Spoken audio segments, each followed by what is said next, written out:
Hey everybody, welcome back to the show. So, I know that there's a few changes, as you've seen or may have not have seen. There are some videos now that weren't there before. They're available on Spotify. They're also available on YouTube. So if you look up the podcast, Generation X Paranormal on YouTube, we have some video content out there. It's nothing really about talking heads. It's just kind of, some raw footage and stuff like that. But, if you want to see something more visual instead of just listening to it, we definitely have that available now. Today on the show, we're going to be talking about, two things actually. We're going to be talking about Eureka Springs, Arkansas, and the Crescent Hotel. And if you don't know what the Crescent Hotel is, look, there's no shortage of content out there, from all the television ghost hunters type things to YouTube's just absolutely destroyed with a ton of this stuff. But we're gonna do a little bit of a different look at it. As you know, on this show, we like to bring forward facts. We like to bring forward things that you can actually look at from a factual level instead of just it's scary and there's ghosts and it's spooky. Well, yeah, that stuff's all present, but we dive a little bit more into what could be causing it. Getting started, I kind of want to go over Eureka Springs. Eureka Springs is a really small town in northern Arkansas, and it's pretty eclectic. There's a lot of what you would expect an artisan type town where there's artists, there's cultural things going on. There aren't a lot of your mainstay shops. It's mom and pop shops, mom and pop eateries, a lot of really cool hotels. It's pretty awesome. There's definitely a focus on natural healing, natural spring waters. In fact, that's the whole point and why they called it Eureka Springs, is there is a natural spring that, some people claim give you some healing properties. The town has a lot of rich history. I won't go too far into it in the show, but if you have a chance, you should look it up. And if you are, and this is a big reach, if you're anywhere near the area, like if you find yourself in, Springfield, Missouri, or Ozark, Missouri, even Branson, it's a fairly short drive south to get there. Now, I say fairly short because getting there requires you to go through quite a few serpentine streets. It's not a straight shot, so you're not going to stumble upon Eureka Springs, that's for sure. Now, what I can tell you that's interesting is I don't think I remember seeing like a fast food chain there. I don't think there's any Chili's or any Applebee's, that's for sure. Don't think I ever saw any Walmart. I don't think any of that stuff exists. It is literally just a very quaint town, a lot of cool shops, and if you get a chance to go there, it's pretty awesome. I wouldn't skip it if you're in the area. Now, I've got a really special guest today. This would be my wife, Nicole, and I think our first road trip for sure was in Eureka Springs, right? Yeah, we stayed at an Airbnb. Yeah, an Airbnb, and that place was called Arsenic and Lace, right? Yeah, I don't even know if that place is around anymore. Do you? I mean, they were pretty old people. I shouldn't say it that way. They were an older couple, so hopefully they're okay. But if they are and they're still open, you should go there. It's pretty cool. There's a lot of history, I'm sure, with that too. But what was your impression when you first got to Eureka Springs? I know you've been there before we went, but what did you think of it? It was a really nice little town up in the hills. Very artistic, had lots of little shops. We went in the winter, so it was really cold and didn't get to see a lot the first time. And it sure was. Yeah. But I know it was different than any place I had ever been. Yeah, that's for sure. It's definitely cold during the winter. I don't know that I would want to be there if it ices over or something like that. No, because the roads are really hilly and steep. Yeah. In certain places. Yeah. Yeah, and it's funny because to get up to the place we're going to talk about here in just a minute, if I remember right, it's a pretty steep road to get up to the Crescent Hotel. It's incredibly steep. Yeah, I remember that. And narrow. Now, wasn't there a shop there that you used to go to a lot, or one of the, I forgot what it was called. My favorite shop? Yeah. The Essential Oil Shop. Ah, that's right, the Essential Oil Shop. Yeah, it's by a lady that used to live where we live, and she moved to Arkansas, so that's she right. could start using some of the CBD oil and stuff in her products. Yeah, if you guys didn't know, CBD is... I won't go into too much of that because that could be, a little risque for some, but it does have a lot of healing properties, and I definitely believe in that. But yeah, that's a pretty cool shop. Wasn't there like a retail thing too? Maybe it's closed now. I can't remember. Like Earthbound or Earth something. Yeah, I'm an earthy person, so it was one of those types of shops. But they're all on Main Street, which is the main drag through town. So you find all the hotels and the restaurants and the little shops all along that main street, and you can park and walk to all of them. And it kind of has like this L shape, right? The whole main strip, like you come in and then it dog legs to the left. If I remember right. So, kind of going back a little bit about where we stayed. To be honest with you, when we first went, I don't remember us making a conscious thought to go to the Crescent at first. I think we knew it was there, and we didn't stumble upon it, but I don't think we didn't venture to Eureka Springs just with the intent to go to the Crescent Hotel, right? No, I think it was recommended. When you go to an Airbnb, they usually give you the recommendations in the town that you're staying in, and that was one of them because they offer nightly ghost tours. Yeah. And so we were like, oh, that would be really cool. So we were kind of snowed in to be able to do anything else. So we're like, okay, that would be something we could do. Yeah, and I remember, if I remember right, there was an older gentleman, which we'll get into a little bit later, but I think I remember calling him up, and I want to say the tour was a little on the pricey end, but I remember we got like a really good deal for a military discount, didn't we? I don't remember. It's been so long ago. Yes, folks, if I won't get into too much, but we've been married for quite a while, so it was a while ago. But anyway, so my thought was to kind of get into a little bit of the history of the Crescent Hotel before we get into the obligatory paranormal stuff, which we'll definitely cover. But just kind of want to go a little bit about the hotel itself. So my writer, my wife's very good at bringing all the information together for me, because to be honest with you, I'm probably too sporadic and wouldn't really be able to get it all together. So she's a tremendous amount of help. But anyway, so the Crescent Hotel, it was built in 1886, and I guess it was a resort for the rich and famous, right? In the beginning, yes. In the beginning. And I guess it fell into disrepair for a while, and I guess looks like in 1908 it was reopened as a college and a conservatory for young women. Yeah. Yeah. I would say that's pretty interesting. But anyway, so it did that for a while, then it closed in 1924, reopened again in 1930s junior college. So I guess it's got a lot of history in being an education spot, but at any rate, it closed, and then in 1937, that's when things take a bit of a turn. Yeah, I would say so. So, kind of going through some of the history of this place. There was a movement, and I know that Kellogg did it too. There was I think he had a retreat where people would go there and he'd try to heal them, and there was all this great panacea and stuff like that going on. And I can't remember what his first name. I want to say it's Clark, but I don't think that's right. I think it's a basketball player. But Kellogg had it, and there's a really good movie, and I think Anthony Hopkins plays Kellogg in that. But at any rate, well, this guy was no Kellogg and sure was no Anthony Hopkins. That is Norman G. Baker. So Norman G. Baker,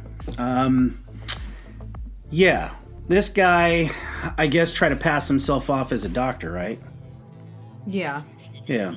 Well, he said he could heal, and he made the people think that, they couldn't trust natural medicine, and that they were just all out for profit. Right. And so basically he was a snake salesman. Oh, yeah, he was a snake oil salesman for sure. Mm-hmm. Yeah, I think that if you're I'm looking at this stuff, and you said that he was a millionaire inventor and a radio personality. Yeah, there wasn't a lot of information on that. Just that he had tried that, I guess, before he tried this. So he was just out to whatever he could do to make some money. Yeah, and to make matters worse, he did not have a license for for practicing medicine, right? No. Yeah. I think it says you said he was ran out of Iowa, which I have some Iowa listeners, but I also got some friends in Iowa. So, Nick, good job in running him out. So this guy, Norman Baker, I guess he would charge the families lots of money, and they sent him through the mail, but I find this part interesting, that patients who came for the treatment to the Baker Hospital were promised that if their cancer wasn't cured in 3 weeks, or 3 to 6 weeks, I should say, they could return for more treatment for free. I got a feeling not a lot of people came back, right? No. It was just his way of covering up all the people that died. Yeah. I mean, I'd say they never came back because they never left. Well, and I think he typically preyed on those that didn't have a lot of family that checked in on them. So, he'd get them there and get money from the family that was still alive, usually far, far away. Right. And then they would die, and sometimes the family never knew about it. Yeah, and I think they would just keep sending money, right? Mm-hmm. Yeah, and he just collected the profits. Jeez. And, I guess we should open up with saying that we have actually been there. And we took the ghost tour. And I didn't want to go too far into the ghost part of it just yet, but when you take a full tour of this, one of the places they take you to is the morgue. Creepy. Yeah, super creepy. And we were there before they redid the whole basement, remember? Yeah, in fact, that's a good point, because when we went back about a year, man, I think it's been longer than that. Well, it was before COVID, so. Yeah, right. Yeah. So before COVID, we went there, and they had completely renovated the downstairs basement to, it's supposed to be a place, I think, a sanctuary for It's a spa. Yeah, it's a spa. You're right. It's absolutely a spa. And I don't know. I feel weird saying this, but there's no way I could ever be comfortable in that place because, just adjacent to you was a morgue. Well, maybe people that have never seen the way we saw it could be comfortable because it's very fancy. I'm sure it's very nice and relaxing. But we were there while it was under renovation, and there was nothing but concrete walls and wetness coming down from the sides. Yeah. Remember the ceilings? Sure. And the draped plastic. Yeah. That's blowing in the breeze. All the creepy vibes that you see in a horror movie, and then they lead you back to the morgue room. Gosh, I forgot all about those drapes. Well, I kept waiting for something to pop out of this. I remember that. Remember? Yeah, I remember that well. And I think one of the memories that stand out the most for me is, you go down there and there were construction workers there at the time. And if I remember right, their meal plates that they had just finished eating were set on what they would probably think was a sink. And it was far from a sink. You remember that? Yeah, I had forgotten about that. So yeah, folks, there was an L-shaped kind of. Well, it's not a sink. No, yes, it's not a sink. So not to make light of it, I know we're laughing a little bit, but unfortunately, this is where the embalming tables, right? Because there was a trap, and I remember looking at it, and I remember saying to you, I think this is not a sink, because there was I know I have a medical background, that there was what they call a blood trap, where when you cut into people, and there's a natural grade to the stainless steel, and there's a blood trap, and I remember someone telling you, I think that's what this is. Well, the part I remember is the tour guide asked, does anybody know what this is? Yeah. And you spoke up and said, it's an embalming table. And I just remember the rest of the people on the tour looking over at us, and their faces just got pale white, and they took a couple steps back. Yeah, I remember that. Because then the freezer is just a few feet, where he kept the bodies. Yeah. A few feet away from that. And the freezer, yeah, so the freezer, man, that's just scary, because when you open the door to this thing, there are shelves, and you say to yourself, okay, yeah, well, a freezer has shelves. Of course, you're going to put meat products, anything you want frozen, you're going to want to have on shelves. But it wasn't exactly for a head of lettuce. No, this is where he would, and I don't know if he did it himself, and he was probably nutso enough that he probably did, but he would sever parts and put them there for, some kind of scientific, well, not that he was a scientist, but to research on. Well, he says he was researching. We don't know how much researching. Yeah. He kept parts in bottles, which we'll get to later. Yeah, for sure. Kept them in that adjacent room on the shelves, remember? To prove to society that he was, looking for a cure. Yeah, he was looking for something. I don't know that it was much of a cure. But, so with this Mr. Baker, right? What happened to him? I don't really remember. I know you did a lot of research, so you're probably a little better suited with that. Well, I don't know for sure, but I think, they started to notice that people weren't actually leaving the facility. From what I understand, the majority of the people died. Jeez. And I'm not sure what he did with the bodies, if they buried them out back or he cremated them in some way, shape, or form. I don't remember that part of the story. I think it was a combination of both, actually. Yeah, possibly. But I know he, did a lot of experiments on these people in the actual rooms, like the hotel rooms that people stay in now. In the basement, of course, it's where he cut them all to pieces, and after they were dead, and put. We hope they were body parts in jars, and Lord knows what was happening. But I think eventually, maybe a family caught on that they were sending all this money and weren't hearing from their loved ones, and sure, yeah. But he actually got convicted of mail fraud. Mail fraud, probably because of the checks. Probably. Yeah, I mean that's all tracked. You can track all that. They were federal charges were filed against him in 1940, and he spent 4 years in prison after that. Well, unfortunately, it's not the reason he should have gone to prison. That's for sure. No. He was quite the character, to say the least. And, of course, his time there at Eureka Springs after that ended, right? Do we know what happened to him after the... I don't know what happened to him, but as far as owning the Crescent Hotel. Okay. No. Good deal. So, now we're going to kind of shift gears just a little bit, because, you get a general sense of the history of the place. I mean, it's got anywhere from being a school for young ladies to a college to junior colleges to the absolute worst place on earth. Am I missing any other ones? Fake cancer hospital? Yeah, fake cancer hospital. That's a good way to call it. So, obviously, if you're looking at a property, you're in a property that has that much history of, let's call it what it is, death, dismemberment, and things like that, it's bound to have some kind of property paranormal impact on it, right? I would imagine so. I mean, people were living there. Yeah. So till the end of their days. Yeah, can you imagine how pain. horrible it was? I know. So one of the things we talked about a little bit in the beginning was the jars that Mr. Baker used to keep body parts in, and there was a nice little surprise in 2019. You want to talk a little bit about that one?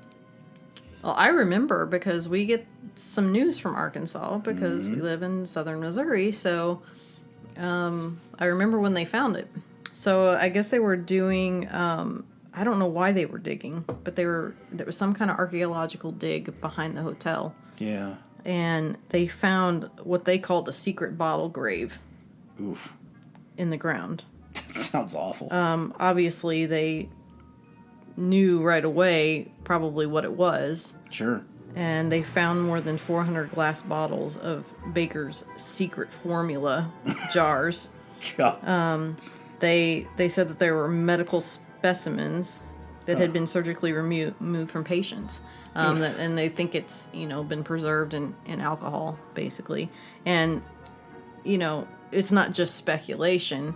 There were advertisements that he would put out for his hospital that had pictures of the jars that he would prove that, look, I'm researching this. This is how I'm finding out how to cure cancer and cure this and cure that.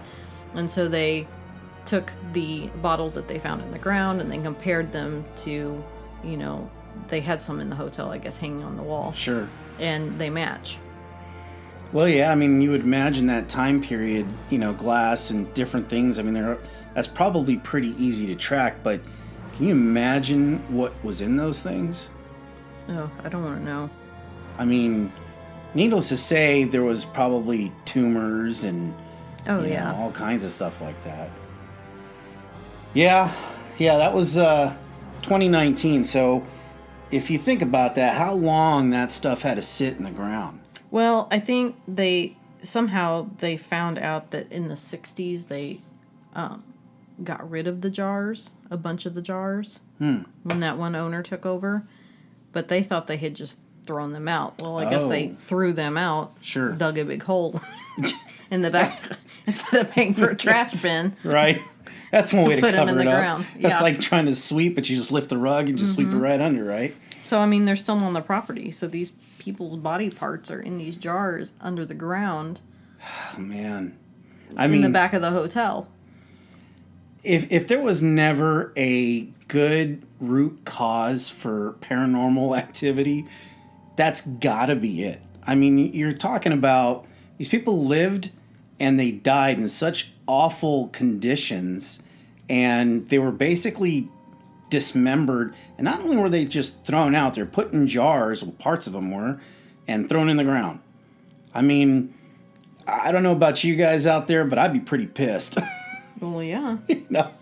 But so kind of going into a little bit of the ghost part. So we, as I mentioned before, we went there, and the older gentleman that we took the tour with, unfortunately, has passed, but I believe his name was Carol, and he was just a really super nice guy. And we started, I guess we should kind of talk about how we got there. So we drove up in the absolute worst snow. Well, that wasn't a snowstorm, but it sure wasn't comfortable. I remember it being pretty scary getting up there. Well, it's completely pitch black. In the snow, I think it was kind of misty. Yeah. So it had that foggy look already. Yeah. And you got this old Victorian looking building. Yeah. In the fog. Yep. With the lights coming out all the windows, just like a spooky movie. You expect somebody to come out, all work, no play makes Jack a dull boy. It's just crazy. And we get in, and you're going for a ghost tour. You go through the front doors, and I mean, it's very elegant. You know, when you get the huge, like, roaring fireplace, which I took advantage of because I was freezing. Yep. And it's beautiful. The hotel is absolutely beautiful. Yeah, I remember there being a lot of red, like carpeting and like a lot of tapestries and stuff like that, and it's every bit of what you would expect a hotel of that, I guess, of that grandeur in that time to have, right? Yeah, I mean, what most hotels from that time period looked like. I mean, it was built, for the fancy rich people. Sure. Yeah. So they had to, so attract them. Yeah. And that fireplace was something else. I remember when I saw it, I thought of something out of like the Addams Family. I mean, that thing was really cool. It was. Was it marble, I think? Parts of it. Yeah, or maybe like limestone or something like that. Yeah. But yeah, there's a lot of cool pictures of that online, and maybe I'll show that in the video for this podcast. But so, kind of taking it back, we show up, and if I remember right, there was like a room that we went to, and we paid our fee or whatever, and we met up with Carol. And I remember it was a decent amount of people on the tour, but it wasn't jam-packed by any stretch of the means. What, maybe like 10 people, including us? Yeah, 10 to 15. So yeah, 10 to 15 people, including us. And there was this couple that we're going to talk about here just shortly. But yeah, everybody's really friendly, and we went on this tour. And correct me if I'm wrong, we started the tour in the basement. Well, we met up on the main floor. Yeah, you're right. Yeah, that's right. No, I think that was the last thing. Was it the last? Mm-hmm. Well, I'm all backwards. I think the first thing, they took us up the stairs to certain floors and showed us certain rooms that were, supposedly haunted. And these are, people that have stayed here have said this. And, these are the things that we see. So if we go floor by floor, can you... If I remember, what is it, 3 or 4 floors? I can't remember. I think there's 4 floors, but the 4th floor, I think, has like a big ballroom and like a lookout. Yeah, remember? That's right. Yep. But then the other floors are, for guests to stay in, all rooms. So that brings us to a really big point. This is an active hotel. Yes. And it's actually a very busy active hotel, especially during season. Oh, yeah. And it's very nice. It's not exactly cheap either, if I remember correctly. It's got a good hefty price tag to it. Yeah, I mean, not more than you would expect to pay for a hotel like that. Sure. I wouldn't think. Well, then again, we did stay at the Stanley, and that was pretty pricey, wasn't it? Yeah. Yeah, for sure. I mean, but you're going to these hotels for this reason. Yeah, so exactly. It's not like you're going to the Holiday Inn. The Four Seasons. I mean, this is an old hotel. I mean, it's very eclectic. There's stories. Yeah. You're going there for that experience. So Sure. you pay for what you're getting. Yeah, that makes perfect sense. So the reason we bring up that it's an active hotel is, before we get ahead of ourselves. So, yeah, it is active. It's very nice. The keys are, as you would imagine, you'd walk up to a counter and there's, somebody there to hand you a key. And if I remember, the key looks like an old school key. And hanging on the wall. Yeah, hanging on the wall. Sure isn't any Schitt's Creek or anything. They actually hand you a nice, adorned key. Mm-hmm. And, so you have rooms. And from the third floor down, I mean, it looks really nice. They've got all the hallways are really well lit. Kind of in a weird sconces, if I remember right. But it's kind of like got this / Art Deco almost meets, like Victorian. Yeah, Victorian. Look. Yep. So on the third floor, are there any reports on the third floor? Not that I researched. I'm sure there are. Right. From many different people. I mean, here's the thing. There are countless stories from this hotel. I mean, from visitors, from staff, it just too much to even talk about. Sure. So you just have to take the main points of the most famous ones and people's personal experiences that they're willing to share, because some people don't want to talk about it. Yeah. Because it was too frightening for them. Yeah. So, I mean, there's been so many different paranormal investigators that have come to this. Some are our favorite, are the ghost hunters. Yep. Way back when. Yeah, during the Grant days. Yeah. And, I mean, they found some crazy stuff. I mean, stuff that there's, whether you believe or you don't believe, it's hard to argue that there's not something there. For sure. And the feeling I got, and I tend to have that, heebie-jeebie feeling when I go in places if there is an activity, and, I'm not going too much into my past, but, I am native, and my grandmother's, she was what we call a curandera, which, there's a lot of stuff you can look up in there. But anyway, I digress. But, when you walk in there, you get that feeling. I mean, almost to me, that weight, it almost feels like you're putting a weighted blanket over your head. It's just like I wouldn't say oppressive, but when you're walking, you sure don't feel like you're walking alone.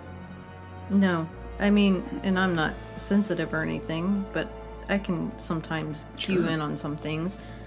But you do. You just feel like on high alert, like someone's watching you at all times, at all places in that hotel. Yeah, you definitely got the creep factor. Mm-hmm. So we mentioned a little bit about some of the more well-known ghosts. You want to talk a little bit about what you found, or what some of the things that you noted? Well, I mean, Norman Baker's been seen. They say that he's been seen. I mean, and he's been seen on the first floor, right? Kind of like in the lobby area. Lobby area, in clothes, I guess, that he has been seen in pictures wearing. I mean, that's, probably a given. Sure. I mean, my favorite is actually when they were building the hotel. Yeah. There was, because, I'm Irish and Scottish and all those European mix, So he was an Irish stonemason. Yeah. And his name is Michael. And I think this is probably proven by historical fact, that they have proof that he actually worked there, but he fell off a ladder or scaffolding or something. I think scaffolding, yeah, that sounds right. And fell and died. Yeah. But he's been seen a lot. Now, he's been seen a lot in a particular room, if I remember right? Yeah, Let me take a I think room 218. 218. Yep. Okay. So room 218. We're gonna. So that's where he actually fell to. Right. So he was up above that, probably on the 3rd floor, and he fell to 218. Now, do you remember when we were talking about a couple? So on this tour, as you do in tours, you chit chat, and there's some people that you talk to, and there was this younger couple, and they were really cool. I remember them. But as we were taking the tour, and we came across this room. I don't know if it was this room. Was it? Well, it was just on that floor. We'll just talk about what that floor. So whether it was that room or not, this is still a great story. So, yeah. So we're walking down the hall, and Carol, our guide, says, every once in a while these doors make noise like people are trying to rattle them, and there's nobody in it. And, you say to yourself, oh, okay, yeah, all right, sure. Yeah, I mean, that could be anything. That could be wind. That can be, creaking. I mean, it's an old building, so it's going to settle. Well, yeah, and I mean, they're telling all these different stories, and we're standing in the hallway, and people on the tour are taking pictures because everybody's hoping to capture something on there. And this is, back before the cell phone picture. Oh, yeah. People actually had the cameras. Oh, yeah. You bet, yeah. They're digital cameras, but they still had their cameras out. I mean, that's how we took pictures. Mm-hmm. And so, they're all just, like, hoping to see something, like, taking a million pictures and half listening to the tour guide, Yep. And I remember we were standing off so there's, like, the main long, like, hallway. Yep. But then as the rooms, like, kind of go off to the left and the right, there's almost like a tiny little hallway, And then I remember we were standing near that one, and there's a big mirror on the wall. Yes, I remember the mirror, yeah. And we kept, like, I remember I kept looking in the mirror to see if there was anybody standing behind us that wasn't actually on in the group, because they said that happened. Yeah, and so I kept, like, studying mirrors like a psycho, right? Yeah. And so, but I remember we were standing there and we were talking to this other couple. Yeah. And the door to our right, the handle, like, jiggled back and forth, like somebody, like it was locked and they didn't know it was locked and they were trying to get out. And we're like, oh, somebody's stuck in there, Yeah. And we look over the couple. Yeah. And their eyes are as big as saucers. Their faces have gone, like, ashen white. Yes. And I'm like, I remember looking at you, I'm like, are they okay? Like, are you guys okay? And you said, are you guys okay? Yeah. And they just, like, they couldn't talk at first. And they're like, that's our room. Because they were staying there at the hotel. And they're like, and there's nobody in there. Oh, yeah. Yeah, I mean... So I would hate to be them. Yeah. Sucks to be you. Because they were frightened. I mean, really frightened. Because it was visible. You saw the handle move. Yep. You heard the handle move. And we were the only 4 that saw it happen because all the rest were, Yeah, that's right. They had gone further. Yep. Mm-hmm. Yeah, I remember that. And I remember their face. And the thing I remember the most is the man that was there, the young guy. I remember him looking at me. And there was, like, that lock eyes moment of help. And I'm like, Well, you didn't say anything very helpful. You're like, well, I'm glad we're not staying here. Yeah, I gotta admit, probably not one of my better moments. So if that couple's out there, and I'm sure they're not listening, but if they were, yeah, sorry about that. But, so yeah, that was like a first-hand account of something that happened. And they were frightened. And I'm really glad we didn't stay there. And maybe someday here, not too far distant, we're going to have a show about a place we did stay at where neither one of us got any sleep, but we'll not get ahead of ourselves there. But yeah, I couldn't imagine getting any sleep there. So yeah, we go on this tour, and if I remember right, you get in the stairwell, and I think there was there's an accounting of a lady that comes up and down the stairs. I think they hear her pushing, like, the laundry cart or something. Yeah, laundry cart. I think there's a cat too, if I remember right. Yeah, there's a cat. Yeah, which they do. They have cats that live at the hotel, and you see them up and down the hallways. Yep, they sure do. Mm-hmm. So yeah, there's obviously a ghost cat. I mean, I guess it would be dumb of us to think that there couldn't be a ghost of a pet. I mean, yeah, they're living creatures, so why not? But so yeah, I know we went down to, like, the 2nd floor. So real quick, let's talk about Michael's room. I mean, they just, there's a bunch of different stuff that happens in 221. 221, yeah. I think. No, 218. 218. Sorry, Close 218. enough. Yeah, but Had a they I mean the biggest thing is that they say they hear like a fall and like a man yelling and they like hear a Jeez. like a fall. And then there's like different weird like poltergeist activity, like hands coming out of the bathroom mirror, the door opening and then slamming shut, and then they can't open it again.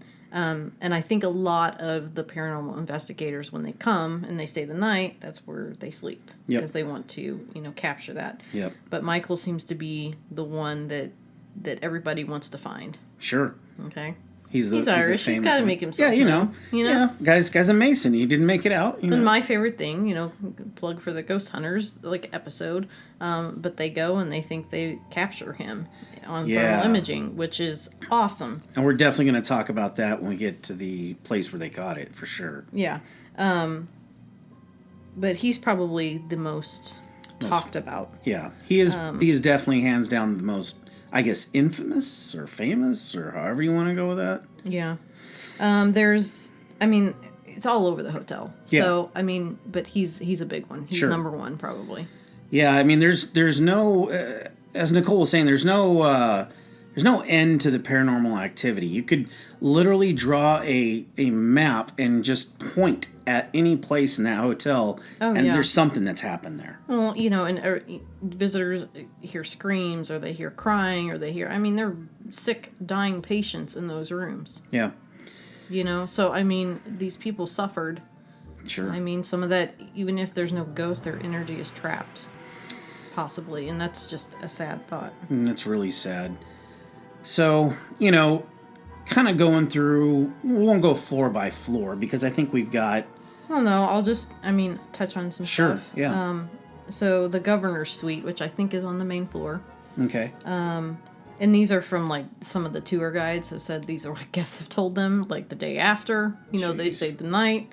She said that she met a couple that was staying on the first floor of in the governor's suite. They said that on their second night, they had slept with just a sheet covering the two of them because it was hot, Sure. But then the husband woke up and he was sweating, deeply sweating, and that he realized that something had tucked him and his wife in with a comforter. Whoa. tucked, like you would a child. That's not scary. And he pulled it off because he was sweating. He thought maybe his wife tucked him in or something. So he went back to sleep, and it happened 2 more times that night. Jeez. That's freaking scary. Well, yeah. So governor's suite, okay. Governor's suite. And then there's room 221. This is another guide, story that a couple had told them about. And this one is a little freaky. This is very Stanley Hotel-ish. Oh, boy. You think about, the Stanley when you hear this. Oh, boy. Okay, lay it on me. So these guests checked into room 221 in the afternoon. Okay. When they got off the elevator from the second floor, there was a man standing there in an all-black Victorian-style outfit. Okay. He smiled at him. He asked them whether they needed help finding their room. And so they thought he was an employee, dressed up for the time. Sure. And so they said, okay. So he led them to room 221, unlocked the door, and opened it up. And when they went through, the man stayed outside the door, smiled, and tilted his head from side to side. They realized they hadn't tipped him, and so they turned around to get cash, and when they turned back around, he was gone. Wow. So they're like, okay, whatever, guess he didn't want his money. Right, sure. So they just relaxed in the room for the rest of the day. And then when they left and tried to come back to room 221 that evening, the door wouldn't open. Uh-oh. So they went down to the front desk and asked, are my keys not working? And so the staff member said, somehow you have the key to 321. And they're like, no, the man that let us into the room 221, and the staff said, there's no one that works here at the hotel that does anything like that. Oof. So he opened the room to not their room. Gosh. Their room was 321, and he let them into 221. Yeah. I mean, awfully accommodating, but yeah, that's really scary. It's a little creepy. The side to side. side. God, it gives me like a it thing. Yeah, that's kind of scary. I mean, there's a story about room 419. Housekeepers report meeting this Theodora lady. She introduces herself as a cancer patient. Yeah, I remember you telling me about that. Air quote, Dr. Baker's. Yeah, yeah. And then she vanishes after, they've introduced themselves. The Crystal Dining Room seems to have a lot. I remember that. I remember when it's on the main floor. Right. I remember that. To the left of the checkout counter, remember? I remember that well, yeah. Fireplace is on the right. Left is a check-in. And it's back, and it's beautiful. I remember fancy dining. We couldn't go in there, right? If I remember right. Well, it was shut down for the evening. Yeah, because it was a late tour. Yep. It was started at 9. Yep. So dinner and everything was over, but yeah, it's beautiful. We did get to peek in there, if I remember right, and there was it was absolutely gorgeous. I mean, it's everything you would expect, a dining hall of that magnitude to have. Yeah. Isn't there like a lady in white, if I remember right? Yeah, they say there's people in Victorian dresses dancing. Yeah. There's a report that during the holiday season, the dining room was closed, and they had a Christmas tree and packages underneath. Well, when they came back in, it was moved from one end of the room to the other. The tree and the presents. Surprise. And the chairs were circling and facing the newly placed holiday symbol. So they moved the chairs, which is very weird. That is weird. And then there's menus scattered throughout the room one time. A waitress looked into a mirror behind the doors from the dining room to the kitchen and saw a man and woman in Victorian clothing facing each other as in a wedding. The groom looked at her, and then the couple faded away. Jeez. That would be pretty scary. Yeah. Can you imagine just hanging out, all of a sudden you see somebody in Victorian clothes? First of all, you'd say to yourself, that's odd enough as it is. Well, everybody's in Victorian clothes. Yeah. That's what's crazy. All these stories are from, probably the very beginning. Yep. When it was first opened. Jeez. Yeah, because that was what it initially was. Another common report is there is a man in Victorian clothing, once again, sitting at the table near the windows, and he actually speaks. Oh. And he says, I saw the most beautiful woman here last night, and I am waiting for her to return. I mean, they see him dancing around in the room. I mean, all that stuff. And then the kitchen is right adjacent to the room. Right. And there's reports in there. I mean, pots and pans are all over the place. I mean, it just... There's kids running around in, the knicker type, yeah. Looking like the Titanic kid running around there. Yeah. Yeah. Well, so that's the main floors and the different living facilities. Now kind of the showstopper, so to speak. So once you're done with the main floor, I guess Carol took us downstairs to the basement. Now, I can tell you the difference between the first time we went there and the second time we went there was absolutely... I mean, you can't really put a fine point on it because it was absolutely completely stripped of everything when we were first there. Yeah.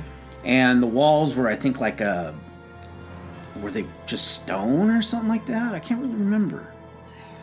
Yeah, stone or concrete. Yeah, maybe stone or, something like that. And you walk through, and this passageway, which really just looks like something out of any scary movie, you want to mention, leads to the morgue.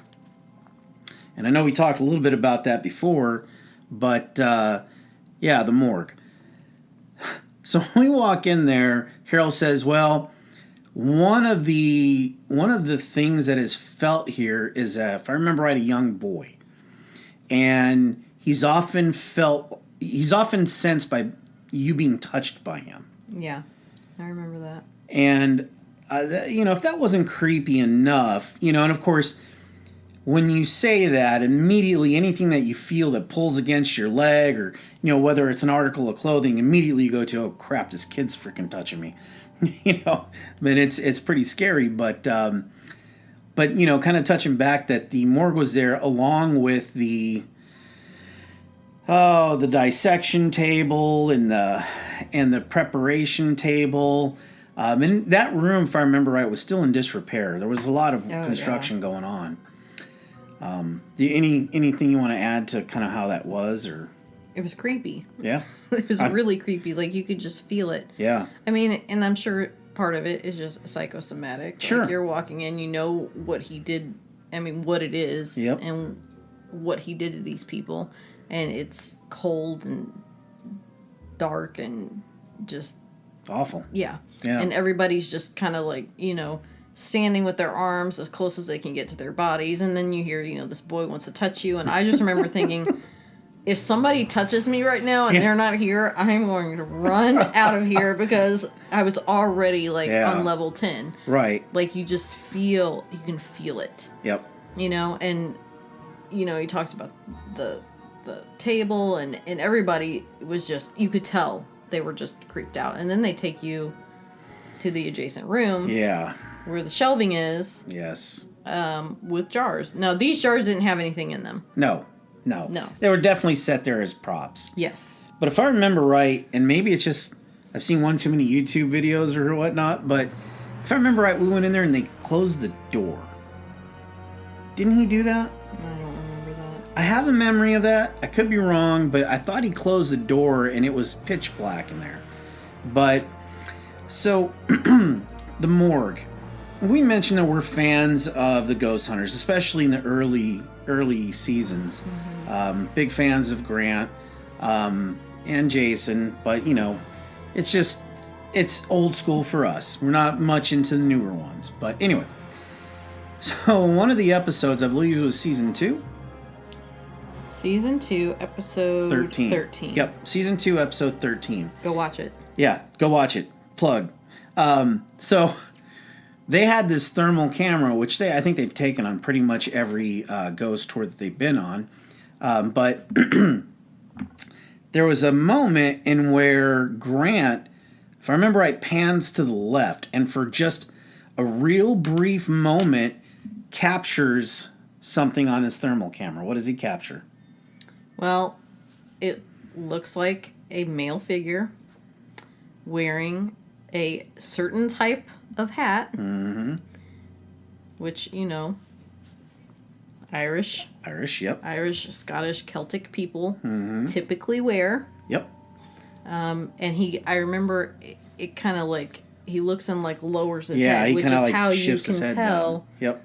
that there's that Irish cap or whatever they call it. It's crazy. It is crazy. And I've never seen anything like that before. No. And of course, immediately everybody goes, well, it's just a reflection of them. Of course, none of them were wearing that kind of a cap to begin with. Jason's bald, so it's definitely not him. And, the only person that would have been wearing a cap would have been Steve, and Steve wasn't even in the room. So no, I think it was just Grant and Jason. Yeah, it was just Grant and Jason. So, yeah, if you haven't seen that episode, I highly recommend it. And, of course, it's on YouTube, and I think even some of the streaming services have Ghost Hunters. But I highly recommend seeing that because it is as unrefutable to me as any other paranormal video. I mean, it's quite striking what you see. Mm-hmm. Absolutely. Yeah. So the one thing I kind of wanted to bring up before we bring this episode to a close, we'd mentioned Carol, and sadly he's since passed, but he was a psychic, or what you might want to call a sensitive, medium, and you definitely got that sense. There's always those people that you meet that you just kind of know there's something different about them, especially in the way that he carried himself.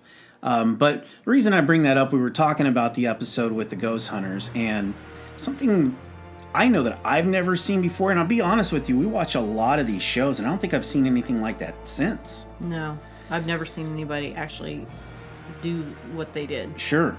So we had talked about the thermal camera, right? Mm-hmm. And they went to his home that he was sharing at that time, and it was Dr. Ellis, which is also another one of the ghosts that is spotted at the Crescent, but he owned this house.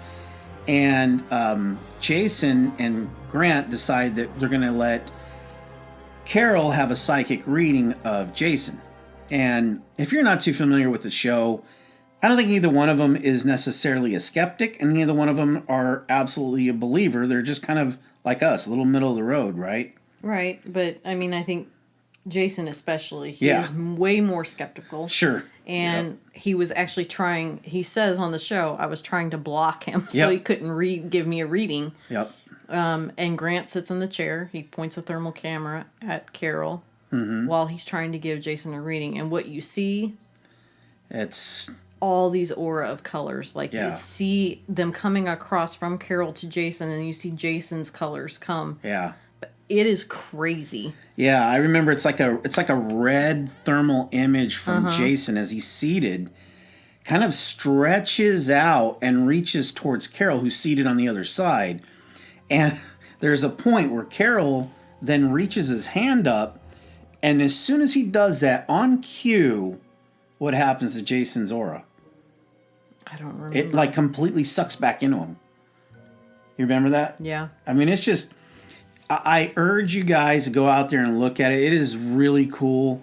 Of course, it was quite a while ago, so you're not going to get any HD quality on this, but it's still pretty. I mean, it's really hard to refute that. It's one of those that, okay, if you know what thermal imaging it is, it's all about heat signature and everything else, and you could probably dissect in a million ways that it could be some scientific thing, but that was just too perfect. Yeah. Yeah.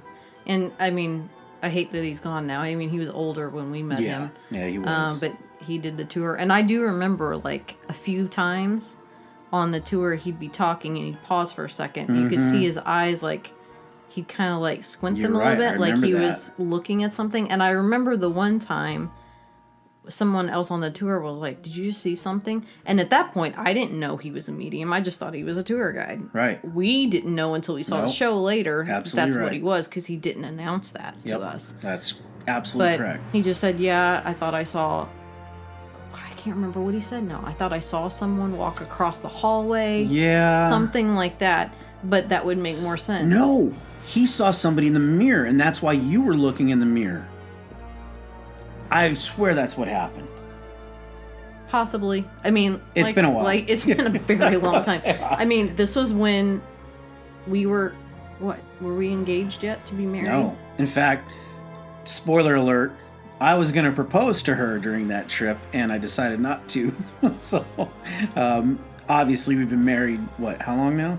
16 years. 16 years, going on 17. So it worked out, folks. So the memories are a little fuzzy. Yeah, it's been a while. But, yeah, I mean, what a great place. And it, again, Eureka Springs is not something you're just going to stumble upon. But if you're ever in the area, absolutely do yourself a favor and go there. Your mileage may vary. You may not have the same experiences that we did. It just depends. But it's worth seeing. It's a beautiful building. It's so cool to see. Whether you believe in it or not, it's got so much history, Oh, yeah. And, I mean, they also, this is something recent, I think, but they host a Eureka Springs Paranormal Weekend. Oh, and it's 2 weekends in a row. And you can go and investigate. I mean, you have to pay, the fees, and you stay at the hotel. But, yeah, I think that would be really cool. Yeah. Which I'd love to do sometime. Yeah, maybe we should do that sometime. But yeah, they originally started with 1 weekend, and there were so many people that want to do it, they couldn't fit everything, so they had to extend it to 2 weekends now. I buy that because of the shows and everything else that have been there. Oh yeah, so many people have been there, and I mean, there's so many people that have gone there just to stay and got so they're like, I won't go back. Freaked them out. Most of the stories are, I can't do it. And actually being there, I don't know if I could actually stay the night. No, I don't think I could either. Just knowing. No. It just, that's pretty creepy. No, I'll go back to arsenic and lace if we ever have to do that again. Yeah. But anyway, well, it was a great episode. Thank you for joining me. It was really good. Yeah, if you guys want, you can reach out to us. We're at generationxparanormal@gmail.com. Other than that, we'll talk to you guys next week. See ya. Generation X Paranormal is available wherever you get your podcast. Please check us out on YouTube at Generation X Paranormal. Also, come join us at our Facebook group. It is titled Generation X Paranormal Podcast, or just simply facebook.com/Gen X Paranormal.